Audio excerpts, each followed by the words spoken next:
Hello, dear students. Let's see one more drawback of two-phase locking protocol.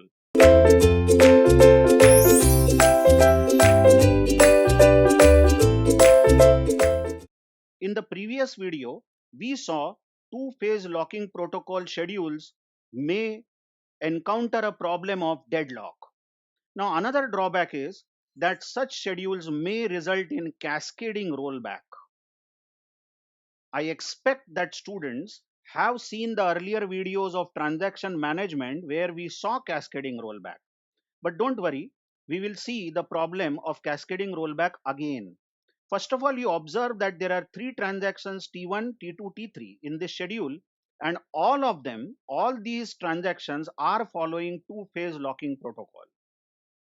Because T1 locks A, reads A, writes A, and also locks B.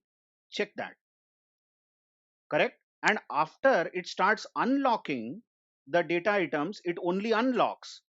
It doesn't acquire any locks later. So this is growing phase and this is shrinking phase. Same occurs in T2 and T3. Just confirm it. By the way, what you have to understand over here before you see cascading rollback problem again in this video, what you must understand is how T2 transaction T2 is trusting T1. Check my words. This is not a technical word, but I have introduced this word only so that we can understand what's happening.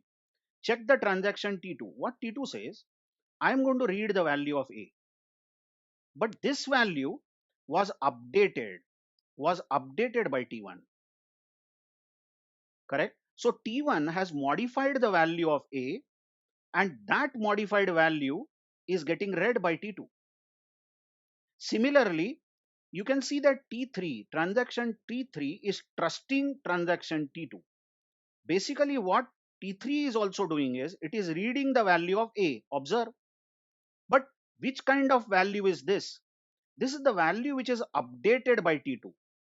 You can see that T2 has modified the value of A, and that modified value is getting read by T3. All right.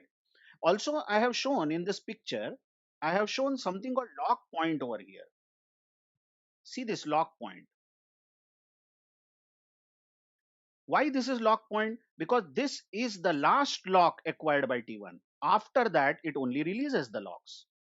Similarly, the lock point of T2 is present over here because after this, it doesn't acquire any lock, it has only unlocked. And the same is the case over here with T3. Okay. So why will cascading rollback, or rather, how will cascading rollback occur? Just imagine T1 is running and T1 reads A. Imagine A is 100. When it reads A first time, T1 is 100. And then it updates A, and let's say it writes the new value of A as 200. So it has modified A and it has written the new value of A. And then it continues to read B, whatever B is, maybe B is 600. And now it unlocks A and unlocks B. Okay, fine. But now you remember the new value of A is 200. What happens later is when T2 starts running, see that T1 is still running, but it has not finished. It has some more operations which have not been shown here, but it has finished the work with locking and unlocking. So it has finished with its growing and shrinking phase. You can see what happens to T2 now. T2 tries to read A. Now, obviously, A read by T2 will be 200 because that was the modified value done by T1, and it continues to write A. Suppose it has modified A and made that A as 300. It then unlocks A. Here is where T3 starts, and T3 is trying to read A. Obviously, A read by T3 will be 300, but that's the modified value of A done by T2. Now, as these three transactions are running concurrently, it might happen at this point of time, it might happen that T1 fails. Check that T1 may fail due to number of reasons. Maybe power failure, so T1 stops.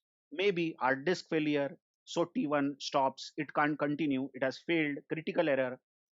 So what happens whenever T1 fails? It can't continue. And you know atomic nature of transaction, you know acid properties, in which we saw that transaction should either complete fully or it should not start. If the transaction starts, then it should complete till its last operation. It should not be left partly complete, isn't it? So what happens when the transaction fails here? Automatic rollback occurs. As you see, rollback occurs. What do you mean by rollback? Is T1 says I am not able to continue. So when you switch on the system again, T1 rolls back and says, T1 says that I will resume as if nothing had happened. So it goes to its initial state. When it was reading A, it says for me A is 100. Please try to understand. T1 recalls what it was doing last time, and when it was running last time, when it read A first time, A was 100. So it goes into its initial state and it says, now I will start all over with T1 equal to 100. But come on, this person, T2, has already assumed that A is 200 and it has already worked with that value. And height is, it has even written that new value, 300. And height is that this person, T3, has assumed that whatever value of T2, that is 300, is the value I am going to read and I am going to work on it. Now if the leader was T1 here, if the leader itself rolls back and says I am going to start all over with my initial value, then obviously T2 should also roll back. It says that whatever I read last time was dirty. That's the point. It's a dirty read. And T3 should also roll back. It should say whatever I read last time was dirty read. Because T1 fails and rolls back, T2 also has to roll back. And because T2 rolls back, T3 also has to roll back. Hence, we say this is cascading rollback. I hope you have understood. When will cascading rollback occurs? You can easily find out in the previous videos in the same chapter, transaction management. But then we were looking at it with 2PL perspective, isn't it? In a simple 2PL or two phase locking protocol, we agree all the transactions are obeying the rules of the protocol. But still, the problem of cascading rollback occurs or may occur. This has occurred because the leader transaction has failed and all other reads which were done by the remaining transactions have become dirty.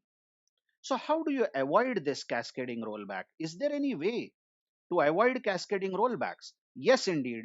We have something called strict 2PL, strict two phase locking protocol, which will remove this disadvantage of cascading rollbacks.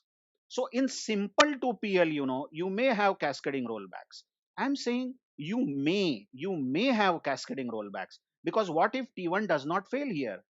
If it completes, if T2 completes and T3 completes, so once in lifetime you may see this situation. But why even once in that lifetime? You don't want any transactions to fail like that and just roll back one after the other.